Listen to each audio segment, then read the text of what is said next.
Hello everyone, welcome to अभिनंदन study point. अभिनंदन study point पे आपका स्वागत है। दोस्तों, जैसा कि आपको पता है, डेली सुबह 7 बजे करंट अफेयर्स की क्लास होती है, जिसमें मैं आपको 15 मोस्ट इम्पॉर्टेंट क्वेश्चंस कराता हूं, जो आपके एग्ज़ाम में एज इट इज़ देखने को जरूर मिलेंगे। ये क्लास आपके सभी एग्ज़ाम्स के लिए काफ़ी महत्वपूर्ण है। अगर आप इस चैनल पर नए हैं तो सब्सक्राइब कर ले चैनल को और बेल आइकन को प्रेस करना ना भूलें, लेटेस्ट वीडियो की अपडेट सबसे पहले आपको मिलने के लिए। आपको बता दें कि कल हम लोग करने वाले मई मंथ का मोस्ट इम्पॉर्टेंट क्वेश्चंस पूरे मंथ का। दोस्तों, आप देखना ना भूलें, आपका रिवीजन होगा और आपके आने वाले एग्जाम्स के लिए काफ़ी हेल्पफुल भी होगा। तो आइए स्टार्ट करते हैं आज की क्लास को। पहला प्रश्न है आपका, जो कि क्वेश्चन ऑफ द डे है, कल हमने दिया था आपको। एनडीबी के नए अध्यक्ष के रूप में किसे चुना गया है? Who has been elected as the new chairman of NDB? आपका राइट आंसर है Marcos Troyjo, option number C. Marcos Troyjo ji को एनडीबी के नए अध्यक्ष के रूप में चुना गया है। दोस्तों, आपके जैसे बहुत सारे स्टूडेंट्स ने कमेंट बॉक्स में कमेंट करके आंसर दिया था, आप भी दिया कीजिए। बात करें कि न्यू डेवलपमेंट बैंक एनडीबी ने ब्राज़ील से मार्कोस ट्राइजो को अपना नया अध्यक्ष चुना है, क्योंकि केवी कामत का कार्यकाल समाप्त हो रहा है। आपको बता दें कि भारत के अनिल किशोर जी नए उपाध्यक्ष भी होंगे। दोस्तों, ये भी आपके लिए इम्पोर्टेंट है, आप इसको ध्यान रखिएगा, क्योंकि अनिल किशोर जी उपाध्यक्ष होंगे। और एनडीबी ने 16.6 बिलियन डॉलर की कुल राशि के साथ सदस्य देशों की 55 परियोजनाओं को मंजूरी दी है, जो काफ़ी उल्लेखनीय उपलब्धि है। आप समझ गए होंगे सभी चीज़ों को। बता दें कि एनडीबी का जो मुख्यालय है, हेडक्वार्टर संघाई चीन में है। आप इसको ध्यान रखिएगा दोस्तों, आपके एग्ज़ाम में आता है कि हेडक्वार्टर्स कहाँ पे हैं। ठीक है, नेक्स्ट क्वेश्चन देखते हैं आपका। विप्रो के सीईओ के रूप में नियुक्त होने वाले पहले गैर भारतीय कौन बने हैं? ये जो है बने हैं Thierry Delaporte, option number A. Thierry Delaporte ji Wipro के सीईओ के रूप में नियुक्त होने वाले पहले गैर भारतीय हैं। थोड़ी डिटेल में बात करें इसका, तो विप्रो ने कैपजेमिनी के पूर्व कार्यकारी थियरी डेलापोर्ट को अपने नए सीईओ के रूप में नामित किया है, जो आईटी सेवा कंपनी के पहले गैर भारतीय प्रमुख हैं। डेलापोर्ट जी ने 6 जुलाई 2020 को सीईओ और एमडी के रूप में पदभार संभालेंगे, जो अब्दाली निमचवाला की जगह लेंगे। दोस्तों, बता दें कि इसमें कौन है? अब्दाली निमचवाला जी हैं, जो कि ये आपके डेलापोर्ट जी हैं। थियरी डेलापोर्ट ये 6 जुलाई 2020 से सीईओ और एमडी की रूप में पदभार संभालेंगे। आप समझ गए होंगे। बता दें आगे कि डेलापोर्ट कैपजेमिनी में हाल ही तक मुख्य परिचालन अधिकारी थे। एयमन एजैक ने हाल ही में कैपजेमिनी के सीईओ के रूप में भी पदभार संभाला है। आप ध्यान रखिएगा दोस्तों। नेक्स्ट क्वेश्चन देखते हैं आपका। वीरेंद्र कुमार का निधन हो गया, वे निम्नलिखित में से किस क्षेत्र से संबंधित थे? दोस्तों, वे जो है राजनीतिज्ञ से संबंधित थे, वीरेंद्र कुमार जी। बात करें कि राज्यसभा सांसद और केरल की समाजवादी राजनीति के एक सदस्य वीरेंद्र कुमार का मई 2020 में निधन हो गया। कुमार जी कई समाजवादी संगठनों के नेता के रूप में अपने अनुकरणीय राजनीतिक कैरियर के अलावा एक प्रशंसित लेखक और संचालक विचारक भी थे, और उनके यात्रा वृत्तांत हेमवथा भुविल ने 2010 में प्रतिष्ठित केंद्र साहित्य अकादमी पुरस्कार भी जीता था। आप समझ गए होंगे दोस्तों। नेक्स्ट क्वेश्चन देखते हैं आपका। दोस्तों, आप इस वीडियो को लास्ट तक देखिए, आपको बहुत कुछ सीखने को जरूर मिलेगा, आप में इम्प्रूवमेंट भी होगा और आपके आने वाले सभी एग्जाम्स के लिए काफ़ी महत्वपूर्ण भी होगा। नेक्स्ट है, वियतनाम में चाम मंदिर परिसर में किस सदी के एक शिवलिंग का पता लगाया गया है? ऑप्शन नंबर डी, 9वीं सदी का। बात करें कि भारतीय पुरातत्व सर्वेक्षण एएसआई के द्वारा पुनर्स्थापना कार्य के दौरान वियतनाम में 9वीं शताब्दी के एक शिवलिंग का पता लगाया गया है, जो चाम मंदिर परिसर में स्थापित किया गया है। वियतनाम के क्वांग नाम प्रांत में माइसन के यूनेस्को विश्व विरासत स्थल का हिस्सा चाम मंदिर परिसर 9वीं शताब्दी ईस्वी में बनाया गया था, और इसका निर्माण इंद्रवर्मन द्वितीय के शासन काल के दौरान किया गया था। आप ध्यान रखिएगा दोस्तों, आपके कुछ एग्ज़ाम के लिए काफ़ी महत्वपूर्ण प्रश्न है, आपके एग्ज़ाम में देखने को जरूर मिलेगा। नेक्स्ट है आपका, कौन सा देश कृत्रिम बुद्धिमत्ता के उपयोग के लिए नैतिक दिशा निर्देश स्थापित करने के लिए एक अंतर्राष्ट्रीय पैनल में शामिल हुआ है? तो आपका राइट आंसर होगा अमेरिका। ऑप्शन नंबर बी आपका राइट आंसर होगा। बात करें कि अमेरिका कृत्रिम बुद्धिमत्ता के उपयोग के लिए नैतिक दिशा निर्देश निर्धारित करने के लिए एक अंतर्राष्ट्रीय पैनल में शामिल हो गया है। राष्ट्रीय प्रौद्योगिकी मंत्रियों के बीच एक आभासी बैठक के बाद 28 मई 2020 को साझेदारी शुरू की गई थी। आगे आपको बता दें कि ट्रंप प्रशासन एआई पर ग्लोबल पार्टनरशिप स्थापित करने के लिए विश्व के सबसे धनी लोकतंत्रों के ग्रुप ऑफ 7 के लीडरों के बीच अकेला होल्ड आउट रहा है। आप समझ गए होंगे दोस्तों जितने भी क्वेश्चंस मैं आपको लेकर के आता हूं आपके लिए, सभी क्वेश्चंस काफ़ी महत्वपूर्ण है, आपके एग्जाम में एज इट इज़ देखने को जरूर मिलेंगे। आइए बात करते हैं आपका यूएसए के बारे में, जो कि इसकी कैपिटल है वाशिंगटन डीसी, और प्रेसिडेंट आपको पता ही है Donald Trump ji, vice president Mike Pence, house speaker हैं नैन्सी पेलोसी जी, और chief justice John Roberts. Legislature है आपका कांग्रेस, जो कि इसके अपर हाउस को सीनेट और लोअर हाउस को हाउस ऑफ रिप्रेजेंटेटिव कहते हैं। और यूएस करेंसी है आपका, जो करेंसी है यूएस डॉलर। आप समझ गए होंगे। आइए देखते हैं फिर आपका तब नेक्स्ट क्वेश्चन, जो कि नेक्स्ट क्वेश्चन है आपका, विश्व के सबसे बड़े हॉल इलेक्ट्रिक विमान ने अपनी पहली सफल उड़ान पूरी की। विमान में कितने यात्रियों की बैठने की क्षमता है? तो विमान में 9 यात्रियों की बैठने की क्षमता है। ऑप्शन नंबर डी आपका राइट आंसर होगा। बता दें कि विश्व के सबसे बड़े ऑल इलेक्ट्रिक विमान ने 28 मई 2020 को अपनी पहली सफल उड़ान पूरी की। सेना कारवान विमान के एक इलेक्ट्रिक इंजन के साथ रेट्रोफिटेड है और इसे मूसा झील में सुरक्षित रूप से उतरने से पहले लगभग 290 किलोमीटर तक उड़ान भरी। आगे आपको बता दें कि विमान में 9 यात्रियों की बैठने की क्षमता है और विमान 183 किलोमीटर प्रति घंटे की रफ्तार से क्रूज कर सकती है। आप समझ गए होंगे दोस्तों सभी चीज़ों को।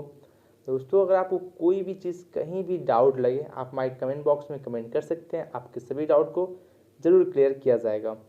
नेक्स्ट है विश्व पाचन स्वास्थ्य दिवस 2020 का विषय क्या है?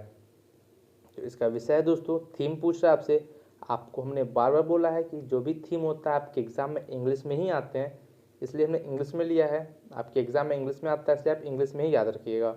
और इसका राइट आंसर होगा gut microbiome a global perspective. Option number D आपका राइट आंसर है। बात करें कि विश्व पाचन दिवस हर साल 19 मई को मनाया जाता है। इसे विश्व गैस्ट्रोएंट्रोलॉजी संगठन के निर्माण की 45वीं वर्षगांठ के अवसर पर 2004 में लॉन्च किया गया था। पूरे विश्व में संगठन के 100 से अधिक सदस्य समाज और 50 व्यक्तिगत सदस्य हैं, 50,000 व्यक्तिगत सदस्य हैं। और इस साल की दोस्तों जो थीम है gut microbiome a global perspective. आप समझ गए होंगे। नेक्स्ट क्वेश्चन देखते हैं आपका, किस देश का हाल ही में विकसित और हाल ही में अपनी पहली उड़ान भरने वाला मानव रहित हेलीकॉप्टर AR-5000 पठार संचालन पर केंद्रित है? तो ये जो है किस देश ने विकसित किया है? चीन ने। Option number B right answer होगा। बता देगी पठार ऑपरेशन पर केंद्रित चीन के पहले घरेलू स्तर पर विकसित मानव रहित हेलीकॉप्टर ने हाल ही में अपनी पहली उड़ान भरी, जो कि उसका नाम है AR-500C।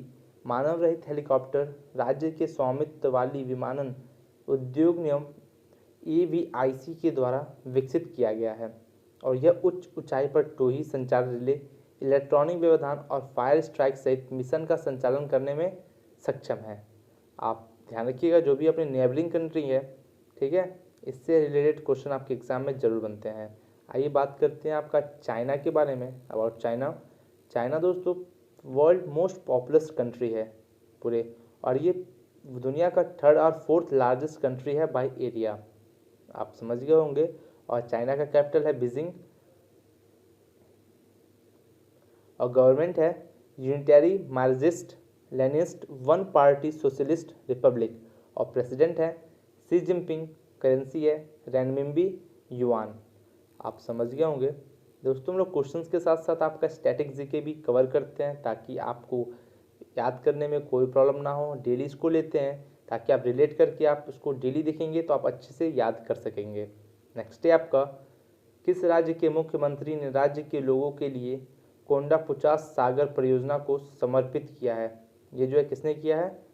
तेलंगाना ने। ऑप्शन नंबर ए राइट आंसर होगा। तेलंगाना के मुख्यमंत्री ने राज्य के लोगों के लिए कोंडापुचा सागर परियोजना को समर्पित किया है। बात करिए कि मुख्यमंत्री के चंद्रशेखर राव जी ने ऐसा किया है। उन्होंने 9 विधानसभा क्षेत्रों में 2.85 लाख एकड़ से अधिक जल संचय के लिए जलाशय में पानी पंप करने के लिए मार्कक लिफ्ट में एक मोटर स्विच ऑन किया, जो कि कोंडापुचा सागर में पानी पेयजल भंडारण की सुविधा के लिए तत्काल स्रोत के रूप में भी काम करेगा। आप समझ गए होंगे।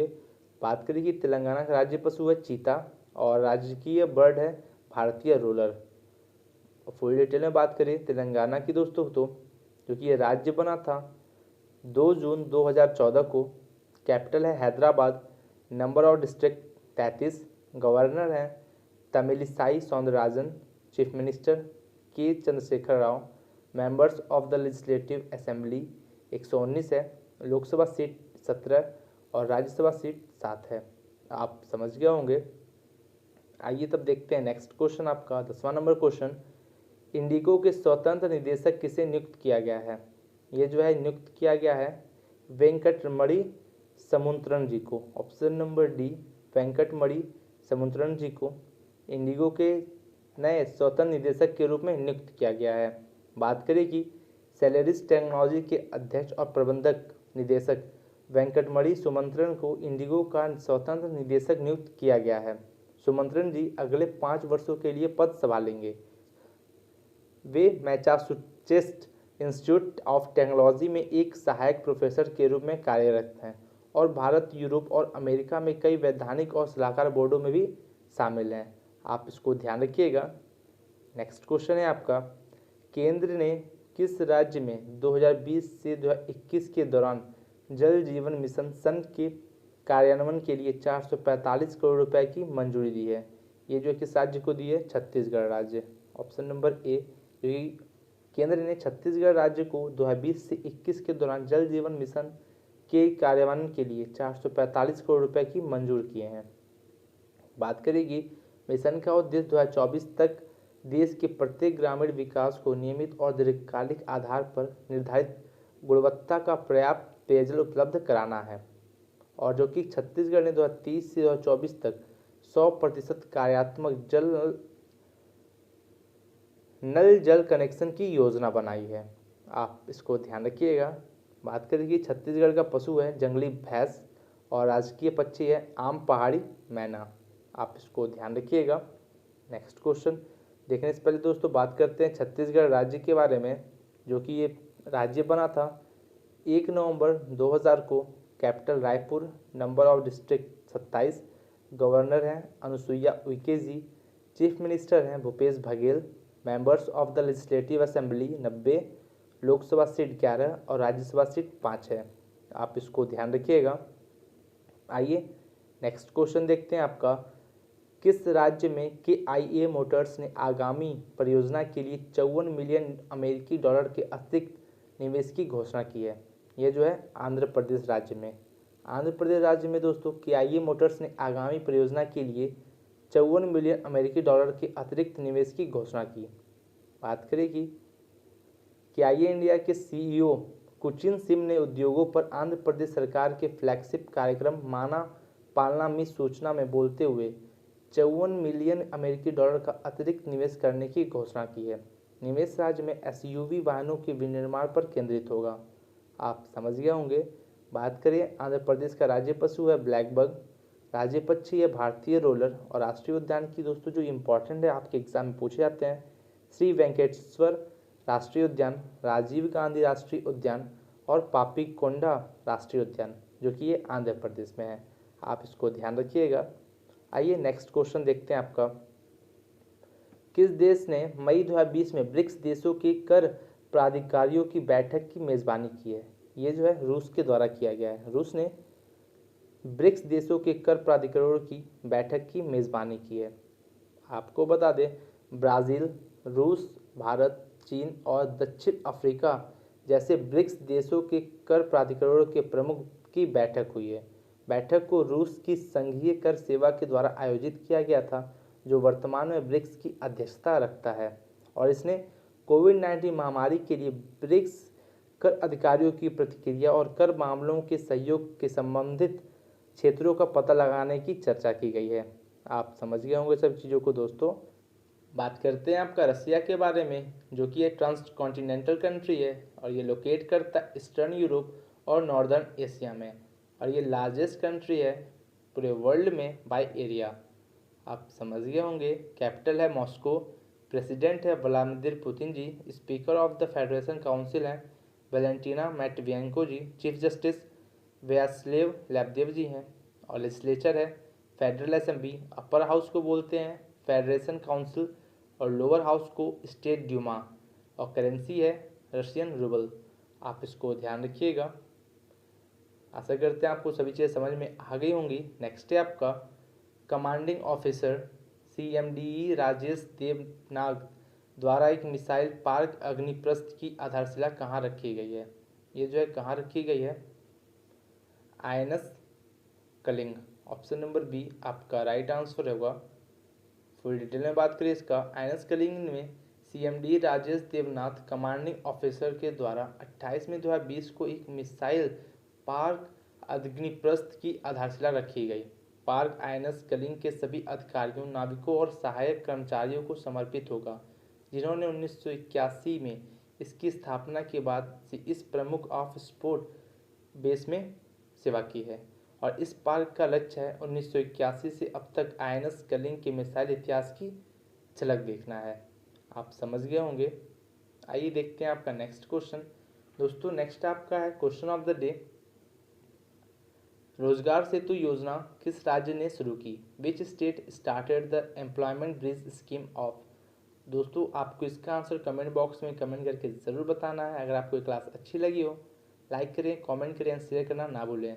अगर आप इस चैनल पर नए हैं तो सब्सक्राइब कर लें चैनल को और बेल आइकन को प्रेस करना ना भूलें लेटेस्ट वीडियो सबसे पहले आपको मिलने के लिए। तो आज की क्लास को यहीं ओवर करते हैं। Thank you and good day.